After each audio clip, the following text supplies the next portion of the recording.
오늘 설교의 제목은 종말의 징조입니다. 종말의 징조. 여러분, 우리가 살아가는 이 세상은요, 언젠가는 끝납니다. 반드시 세상은 종말을 구하게 됩니다. 꼭 기억합시다. 영원하지 않습니다. 우리가 확인하고 있는 모든 사물은 언젠가는 반드시 다 끝나게 됩니다. 사라지게 됩니다. 제가 감히 예언했는데 이것은 성경에서 우리에게 전하고 있는 귀한 가르침입니다. 그래서 오늘은요, 세상 종말의 그 징조에 대해서 좀 전해드리려고 합니다. 세상 그 종말의 징조는 예루살렘 성전하고 연관이 있습니다. 예루살렘 성전하고 연관이 있어요. 예수님 당시 예루살렘 성전은요, 재건축 중에 있었습니다.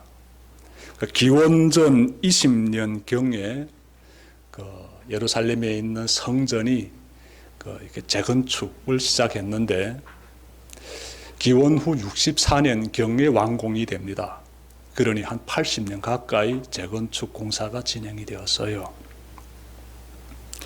예수님은 기원 후 30년경에 사역을 시작하셨으므로 성전이 재건축이 이루어지고 있는 그 가운데서 예수님이 활동하셨지요. 자, 그렇다고 하여 성전 주변이 그 공사로 인해서 어수선했다라고는 볼 수 없습니다. 왜냐하면 사람들이 성전에서 제사를 드리곤 했습니다. 그래서 예상하건대 성전 기본 공사는 다 끝나고 내부 리모델링이라든지 다른 사소한 공사들이 이루어지고 있을 때 그때 예수님이 활동을 펼치셨던 것 같습니다. 성전이 아주 멋있게 이렇게 재건축되고 있었는데요. 그 성전의 그 웅장 화려함에 대해서 이렇게 표현한 것을 제가 찾아보았습니다. 어느 자료에 나오던데 한번 들어보십시오. 돌로 쌓은 벽은 들쑥날쑥 엇갈려 쌓았으므로 파도와 같은 인상을 주었다. 성전 입구에 세워진 약 12m나 되는 대리석 기둥들과 흰 대리석으로 된 성전 건물들, 금색으로 장식된 기둥들과 문들의 화려함은 바라보는 사람들의 감탄을 자아냈다. 성전이 굉장히 웅장 화려했음을 우리가 그래 볼 수 있습니다.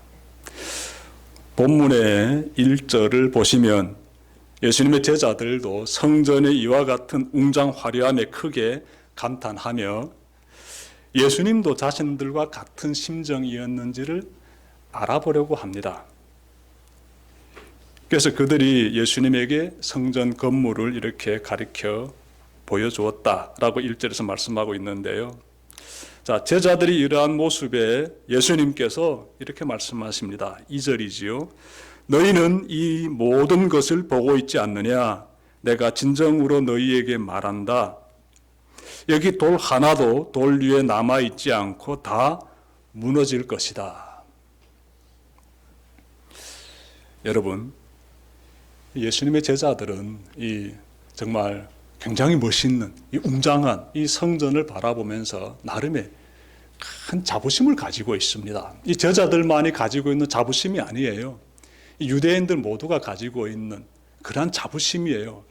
봐라, 우리에게 얼마나 멋있는 웅장 화려한 하나님의 성전이 있는지 바라면서 그 성전에 대한 자부심을 가지고 있는데 예수님께서 그 부분을 깨뜨리고 계십니다. 아무리 웅장 화려해도 그 안에 하나님이 함께 하지 않으면, 즉 그곳에 하나님이 계시지 않으면 그것이 무슨 필요가 있겠느냐라는 것이지요. 무용지물임을 예수님께서 가르쳐주고 있습니다.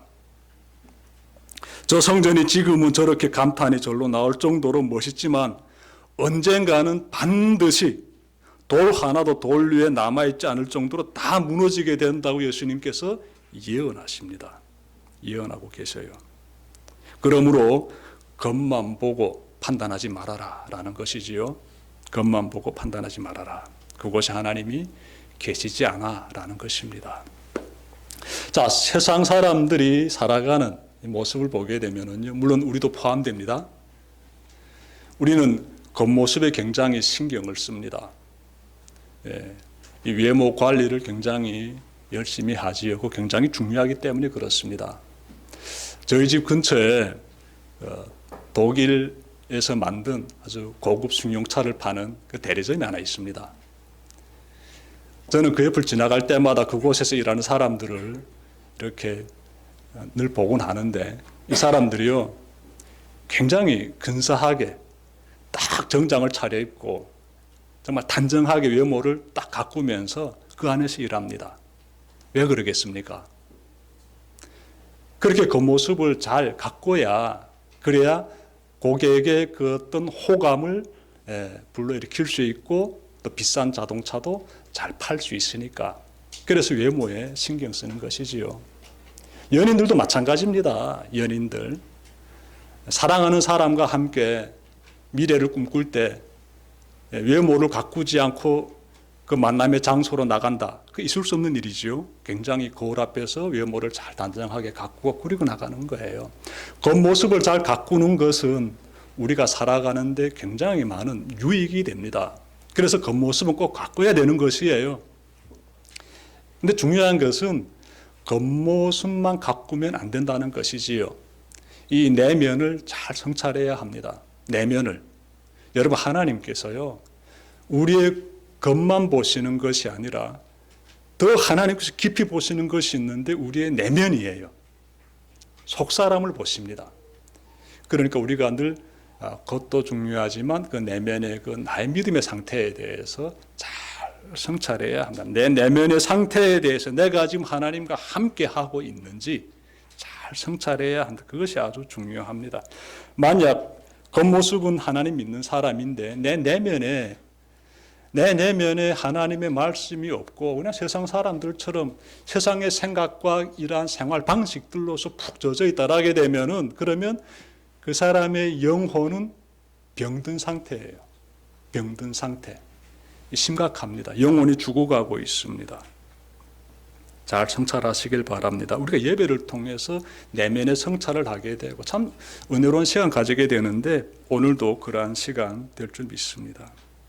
자, 예수님께서 웅장화려한 성전이 때가 되면 완전히 무너질 것이다라고 예언하셨는데, 이와 같은 예언을 한 사람이 있습니다. 그는요, 예수님 오시기 약 500년 전에 활동한 선지자 다니엘입니다. 다니엘은 어느 날 하나님이 보내신 천사로부터 성전이 무너지게 될 것이라는 그러한 그 예언을 듣게 됩니다. 제가 그 말씀 찾아 읽겠습니다. 자, 다니엘서 9장 26절 뒷부분인데요. 장차 한 왕의 백성이 와서 그 성읍과 성소를 무너뜨리려니와 그의 마지막은 홍수에 휩쓸림 같을 것이며 또 끝까지 전쟁이 있으리니 황폐할 것이 작정되었느니라. 네.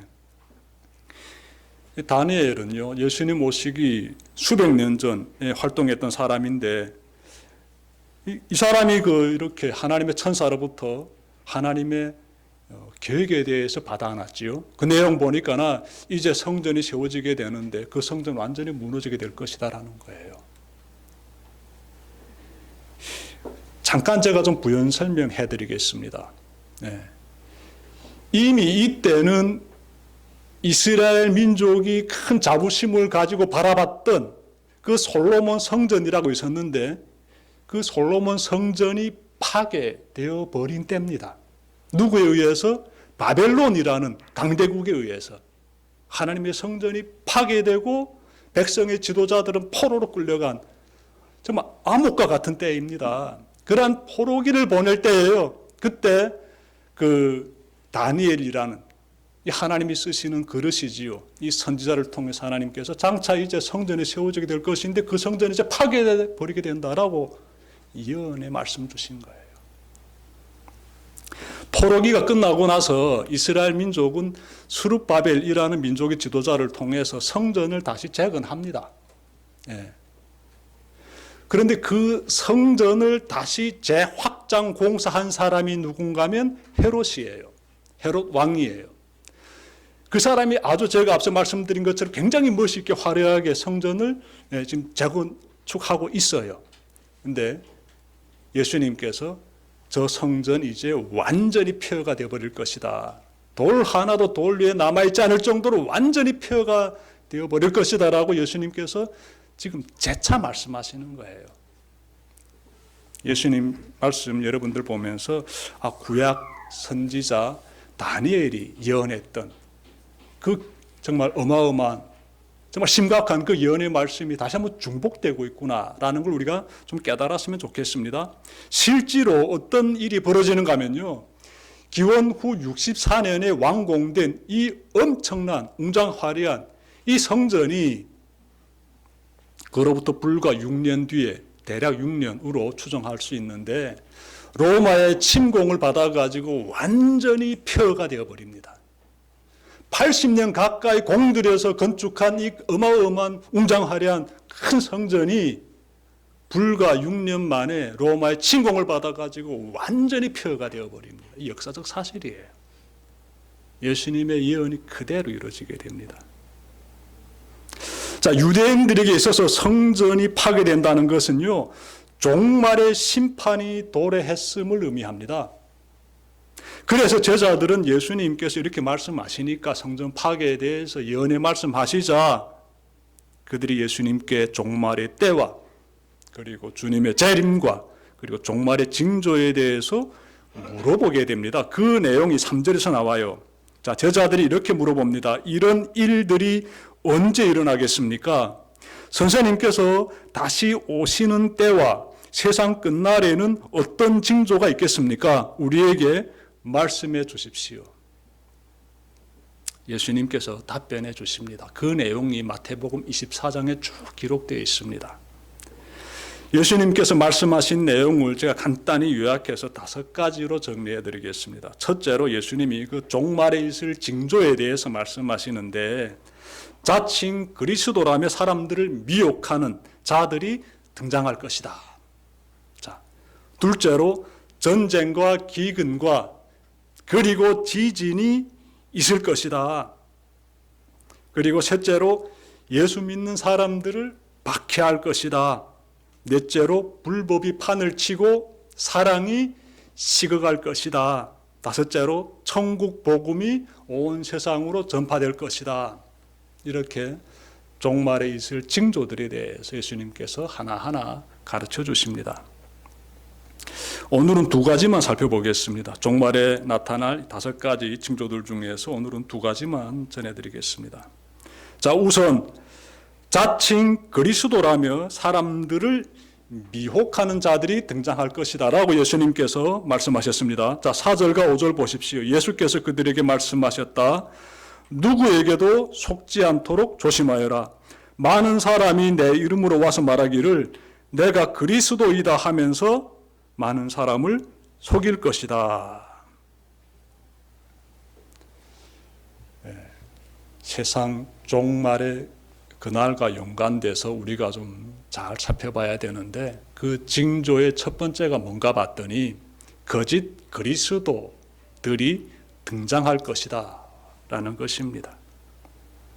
여러분 사도행전 5장 34절부터 37절을 보면은요, 유대 사회에서 나는 그리스도다 라면서 등장했던 인물들이 이전에도 있었음을 찾아낼 수가 있어요. 우리가 그러니까 예수님 오시기 이전에도, 예수님이 사역을 전개하시기 이전에도 자칭 그리스도다 라면서 활동했던 사람들이 있었어요.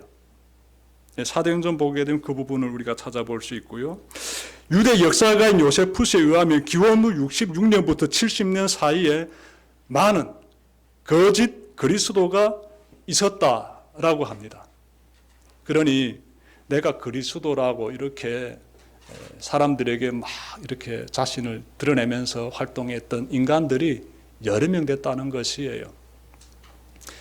여러분들 잘 아시겠지만 그리스도라게 되면은 하나님의 보내심을 받은 자, 즉 구원을 위해서 하나님이 보내심을 받은 자. 그러니 이 사람을 통해서 우리가 구원받을 수 있게 되지요. 자, 이처럼 그리스도, 즉 메시아라는 이 존재는 굉장히 사람들의 관심을 정말 받게 되는 그런 존재예요. 근데 이렇게 자신을 나는 그리스도다라면서 이렇게 소개하는 사람들, 감히 말입니다. 그것도 감히 함부로 나는 그리스도다라면서 자신을 소개하면서 사람들을 유혹했던 그런 사람들이 꽤 됐음을 우리가 역사 속에서 찾아볼 수 있습니다. 자, 그러면 오늘날은 어떻습니까? 한국 사회를 보면 이단들의 전시장 같아요. 굉장히 혼탁합니다. 이 성경책 들고 다닌다고 해서 다 똑같이 하나님 믿고 예수 그리스도를 구주로 영접하는 거 아니더라고요. 자세히 봐야 됩니다. 굉장히 혼탁합니다. 막 이단들도 이 성경책을 들고 다녀요. 자기도 하나님 믿고 예수 믿는다면서. 잘 분별해야 되지요. 그리고 또 그들은 이 성경의 말씀을 또 변경시켜요. 이걸 가져다 변경시켜서 자신들의 그러한 교리를 만들어 가지고 사람들을 이렇게 끌어당기고 있지요. 통일교 교주인 한 학자 씨는 자신은 하나님의 독생녀라면서 수많은 사람들을 유혹하고 있습니다. 지금 일어나고 있는 일들이지요. 신천지 교주인 이만희 씨는 자신을 보혜사 성령님이라며 수많은 사람들을 유혹하고 있습니다. 하나님의 교회 세계 복음 선교회 교주인 장길자 씨는 자신을 어머니 하나님이라면서 사람들을 유혹하고 있습니다. 하나만 더 찾아볼까요? 만민중앙교회 이재록 씨는 자신을 성령 하나님이라고 칭하며 수많은 사람을 유혹했습니다. 이 사람은 몇 년 전에 병으로 죽었습니다. 성령 하나님이 죽은 거죠. 완전 사이비 이단들입니다. 자신을 신격화하는 이단 교주들은 이 외에도 얼마든지 더 있습니다. 제가 서울 마포구에서 목회를 할 때 있은 일이에요. 하루는 이렇게 교회 문 앞에 우편물이 하나 와 있었습니다. 우편물. 그래서 그 봉투를 뜯어보니 그 안에 꽤 두꺼운 책 한 권이 있는 거예요. 표지는 검정색으로 되어 있었습니다. 첫 장을 딱 펼치니 40대 중반 정도로 보이는 웬 남자의 초상화가 딱 있는 거예요. 뭐지 하고 뒷장을 또 펼쳐보니까 이 사람이 하나님이다라고 쓰여 있는 거예요. 이 사람이 하나님이다라고. 역겨워가지고 쓰레기통에 던져버렸습니다. 여러분, 자칭 그리스도라고 행세하는 사람들 이 세상에 꽤 있는 것 같습니다. 우리가 잘 몰라서 그러지 드러난 사람들도 있지만 우리가 모르는 사람들도 이렇게 활보하고 있는 것 같습니다. 자칭 그리스도라고 행세하는 사람들의 유혹에 많은 사람들이 넘어가는 이유가 무엇일까요? 하나님의 말씀을 너무나 잘 모르기 때문이지요. 여러분이 하나님의 말씀에 대해서 잘 알고 있다라게 되면 절대로 넘어가지 않습니다. 그 얄팍한 그런 거짓말에 절대로 넘어가지 않습니다. 범에 우리 들어가도 정신만 차리면 살아요. 말씀을 모르니까 흐리터분하니까 그러니까 넘어가는 거예요. 제가 장담합니다. 말씀에 대해서 딱 알게 되면 안 넘어가요. 어떤 강풍이 몰아쳐와도 안 넘어가요. 근데 모르니까 넘어가는 거예요. 그냥 정말 어디서 얄팍한 지식만 가지고 있다면 쉽게 넘어가게 됩니다. 여러분에게 누군가가 접근하여서 어떤 기적을 행한다면 여러분들 어떻게 하겠습니까? 나만이 알고 있는 은밀한 과거를 딱 들춰내서 말한다든지, 여러분이 앓고 있는 그 질병을 그 사람이 기도해서 딱 고쳐준다든지, 여러분에게 필요로 하는 그 어떤 돈을 벌 수 있는 길을 가르쳐 준다든지, 깜짝 놀랄 수 있는 그러한 기적들을 행한다라게 되면 여러분들이 어떻게 대처하겠습니까? 마음 흔들리게 됩니다. 굉장히 많이 흔들리게 돼요. 말씀에 대해서 하나님 말씀에서 잘 모르게 되면은 굉장히 흔들리게 되지요. 제가 아는 한 탈북 여성은요, 이제 막 하나님을 믿기 시작했는데 신천지가 접근하자 그냥 넘어가 버렸습니다. 그쪽에 쭉 빠져버렸어요. 제가 직접 경험한 사례입니다. 이 교회에서 믿음 생활 쭉 이렇게 이어가야 되는데 이제 신앙생활 딱 시작했는데 얼마 안 됐는데 이 사람이 신천지에 빠지던 이유가 있습니다. 이 사람은 좀 외로움을 많이 느끼고 있었어요. 당시에 외로움을 많이 느끼고 있었는데 그때 신천지 사람들이 접근해가지고 그렇게 이 사람의 마음을 풀어줬대요. 예, 외롭지 않게. 나름 침묵을 돈독하게 다져갔다는 것입니다. 그래서 그냥 신천지로 넘어가 버리고 말았는데 제가 말했습니다. 신천지는요, 인간을, 즉 교주를 신격화시키는 그러한 사이비 종교입니다. 거기 가게 되면 구원 못 받아요. 그렇게 이야기했지만, 절절하게 이야기했지만 지나가는 바람 소리처럼 듣더라고요. 나태주 시인이 유튜브에서 사람들이 점집을 찾는 이유가 위로와 축복을 받기 위해서다라고 말하는 것을 제가 들었습니다. 위로와 축복. 여러분들은 점집 찾아다니지 않지요? 점집을 찾아가는 이유가 그곳에서 점쟁이들이 아마 그 고객에게 굉장히 서비스를 잘해주는 것 같습니다. 이 사람의 마음에 많은 위로도 해주고 또 축복도 약속해 주는 것 같습니다. 그래서 사람들이 그렇게 점집을 많이 찾아간대요. 저는 한 번도 찾아가 본 적 없어가지고 모르지만 그렇게 들었습니다. 이 나태주 시인이 그렇게 얘기하더라고요. 이런 그 현실에서 일어나고 있는 모습들을 보면서 신천지가 우리 탈북 여성에게 접근해가지고 그 마음을 따뜻하게 풀어주면서 위로해주면서 또 축복에 대한 약속도 얼마나 많이 해줬겠습니까? 그러면서 끌고 간 것이지요. 세상에서 지금 일어나고 있는 일들이에요. 이 세상이 얼마나 거짓과 유혹으로 진통하고 있는지 우리는 잘 각성해가지고 살펴봐야 합니다. 여러분들이 예배만 잘 들어도 하나님 말씀에 대해서 깊이 깨달아가게 되고 그리하게 되면은 세상에 잡다한 이러한 우리에게 접근하고 있는 이 사이비 이단들, 거짓 그리스도들의 영향을 받은 자들의 그러한 유혹들을 단호하게 물리칠 수 있습니다. 얼마든지 물리칠 수 있어요. 예수님의 말씀 보게 되면 거짓 그리스도들이 이 세상에 와가지고 나름의 기적과 행사들을, 기적을 이렇게 나름 보여줄 것이다라고 이미 예수님께서 말씀하셨어요. 그러니 오늘날도 자칭 그리스도다라면서 거짓 행세를 부리고 있는 자들이 그 어떤 놀라운 기적 행할 수 있습니다. 그걸 보면서 절대로 넘어가면 안 된다라는 거 마음에 잘 새기시길 바랍니다. 우리는 예배만 잘 드려도 우리 영혼이 맑아지게 되고 하나님 말씀 안에 거하게 되고 거짓을 뿌리칠 수 있는 그런 삶을 살 수 있습니다. 저희가 그 자녀들을 키우면서 이렇게 나름 자녀들의 신앙을 잘 키워줘야 되니까 노력을 하고 있는데요. 저희는 이렇게 하고 있습니다. 아내가 자녀 교육은 담당하고 있는데 자녀 교육에서 중요한 것이 신앙이에요. 이 신앙이 잘 뿌리 내리도록 부모가 정말 최선을 다해야 됩니다. 이것이 가장 먼저 중요한 것이에요. 그래서 일단은 여러 가지 방법을 사용하고 있는데 이 아이들의 눈높이를 맞춰가지고 아내가 여러 가지 이 방법들을 사용하고 있어요.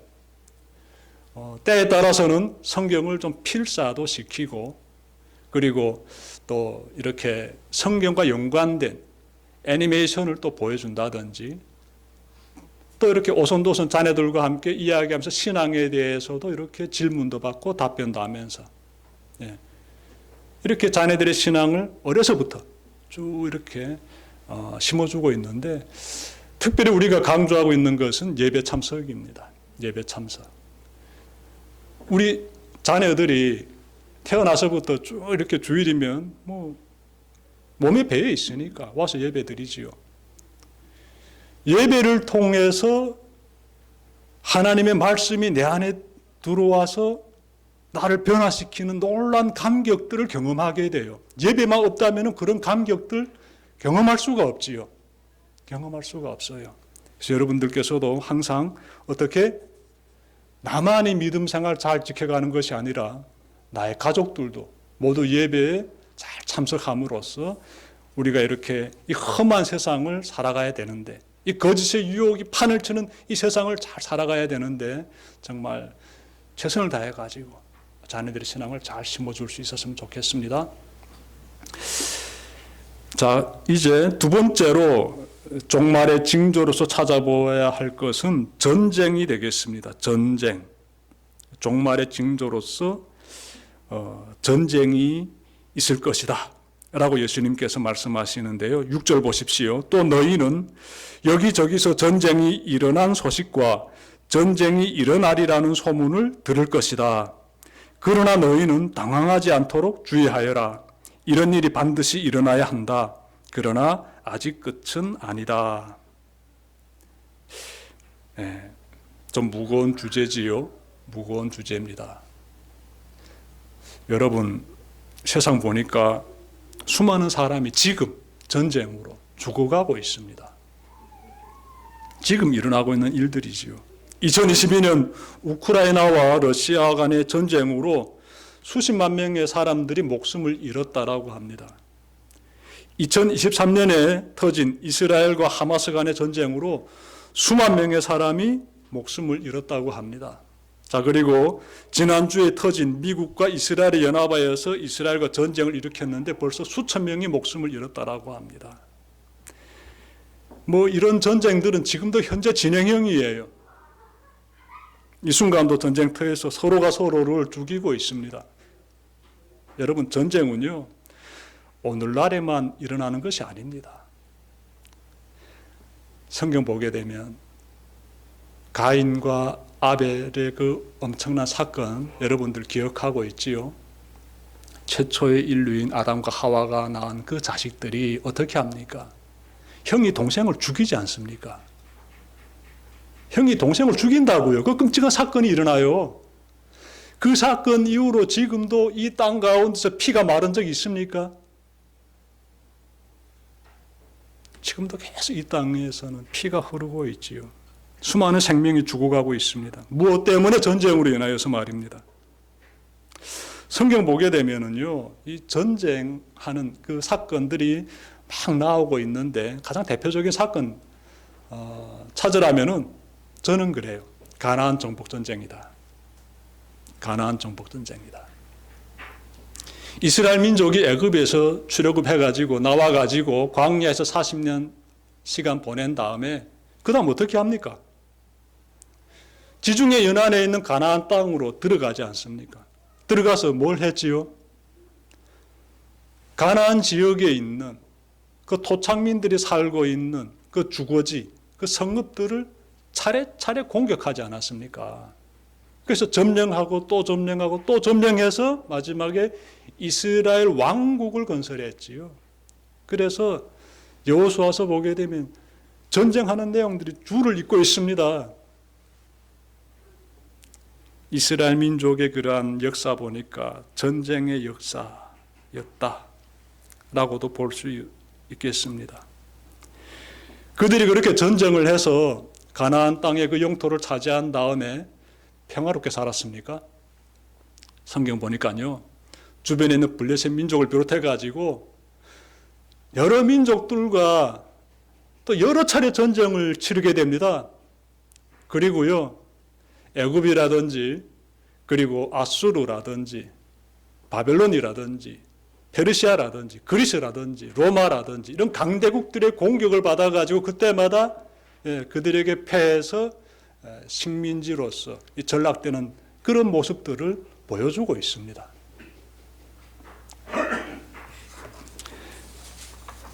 여러분, 이 전쟁의 역사는요, 굳이 멀리서 찾아보지 말고 이 한반도와 그리고 좀 옆에 있는 중국의 역사만 살펴봐도요, 충분히 알 수 있습니다. 얼마나 이 땅에서 많은 전쟁이 일어났는지 모릅니다. 많은 전쟁. 인간의 이 삶의 현장에서 꼬리에 꼬리를 물고 일어나고 있지 않습니까? 우리는 평화를 원하는데 역사를 보니 전쟁의 연속입니다. 우리는 정말 평화를 원하지요. 그런데 역사를 보니까 피해 역사, 전쟁의 역사입니다. 우리는 전쟁이 터지게 되면은 그러한 소식을 듣고 아니면 전쟁 현장 가운데 있다라면은 그때 뭘 하겠습니까? 기도를 드리죠. 누구에게? 우리가 믿는 하나님께. 이 전쟁 좀 멈추게 해달라고. 이 땅에서 전쟁이 좀 사라지고 평화가 임하게 해달라고 간절히 하나님께 기도를 드리지 않습니까? 그러면 질문 드릴게요. 그토록 여러분이 간절히 하나님께 제발 전쟁 좀 멈추게 해달라고, 제발 이 땅에서 전쟁이 사라지게 해달라고, 제발 이 땅에 하나님의 평화가 임하게 해달라고 간절히 기도 드리는데 그 기도에 하나님께서 그때마다 응답해 주십니까? 우크라이나 전쟁, 러우 전쟁이 터졌을 때 우리가 얼마나 간절히 기도드렸습니까? 그 전쟁 지금도 하고 있어요. 이스라엘과 하마스 간의 전쟁도 마찬가지죠. 우리가 얼마나 간절히 기도드렸습니까? 지금도 하고 있어요. 기도는 계속 드리는데 전쟁은 계속 이어지게 되면은 그러면 기도자들은 어떤 마음을 느끼게 될까요? 이 기도 계속 드리는 것이 굉장히 힘들다라는 것을 느끼게 돼요. 이 기도 지속하기 힘들구나라는 것을 느끼게 되지요. 이 기도 계속 드려야 될까? 갈등 가지게 되지요. 안 그렇습니까, 여러분들? 여러분, 오늘 말씀 보니까 전쟁에 대해서 우리가 좀 다시 좀 바라보게 되는데 이 전쟁이 종말에 있을 재난의 시작입니다. 그러니 이 땅에서는 전쟁이 끊어질 날이 없다는 거예요. 전쟁이 계속 터지는 것은 종말에 그러한 임하게 되는 그러한 재난의 시작이다. 그럼 우리 전쟁 상황 가운데서 기도드리지 말아야 될까? 그건 또 아닌 것 같습니다. 예. 그래도 우리가 전쟁 가운데서 고통당하는 이들을 위해서 기도드려야지요. 예. 그리고 하나님 빨리 이 땅 가운데 찾아오셔서 어서 빨리 하나님의 나라가 임하는 그 평화의 그 나라가 임하는 우리가 소망하는 그 나라 어서 이 땅 가운데 임하게 해 주십시오 라면서 기도도 드려야 되고 전쟁의 잿더미 가운데서 고통당하는 자들을 위해서도 우리는 또 기도드려야 될 것이며 억울하게 죽임당하고 있는 수많은 양민들을 위해서도 우리가 기도드려야 될 것이며 악을 저지르는 자들의 그 악행을 멈추게 해달라고도 우리가 기도를 드려야지요. 힘을 내서 말입니다. 그러면서 한편으로는 이 땅 가운데 전쟁은 멈추지 않겠구나. 이 전쟁은 종말에 임하게 되는 재난의 시작이구나. 즉, 이 속에서 우리가 징조를 깨달아야 되겠구나. 징조를 깨달아야 되겠구나. 이런 사실을 꼭 마음에 잘 새기길 바랍니다. 여러분, 이 땅의 기근과 지진도 종말에 있을 재난의 시작이고요. 불법이 판을 치고 사랑이 식어가는 것도 종말에 있을 재난의 시작이고요. 예수 믿는 자들에 대한 박해가 일어나는 것도 종말에 있을 재난의 시작입니다. 네. 예수 그리스도의 복음이 이 땅 끝까지 전파될 때에 다시 말씀드릴까요? 이 복음이 이 지구촌을 덮을 때 그때 예수님이 다시 오시겠다고 약속하셨습니다. 그러니 우리가 복음이 세상으로 확 다 전파될 때 어떤 생각 가지게 되는가 하면 곧 주님이 오시겠구나. 이 생각을 가지게 되죠. 중요한 것은 그날이 언제인지는 누구도 모릅니다. 종말이 언제 임하느냐, 예수님의 재림이 언제 임하느냐 누구도 모릅니다. 사이비 교주들은 제 마음대로 말하지요. 누구도 모릅니다. 오직 성부 하나님만이 알고 있습니다. 그래서 우리는 그분이 정말 다시 이 땅에 재림하시는 그때까지 믿음을 마음에 꼭 새기고 믿는 자답게 살아가야 되겠지요. 여러분들 모두 그렇게 살아가시길 바랍니다. 여러분, 세상 종말의 그날이 곧 부활하신 우리 예수님이 이 땅에 다시 오시는 날이며 우리 모두가 천국에 들어가는 날입니다. 그날이 이를 때까지 믿음의 삶을 이어가는 여러분들 되시기를 주님의 이름으로 축원합니다. 기도드립시다.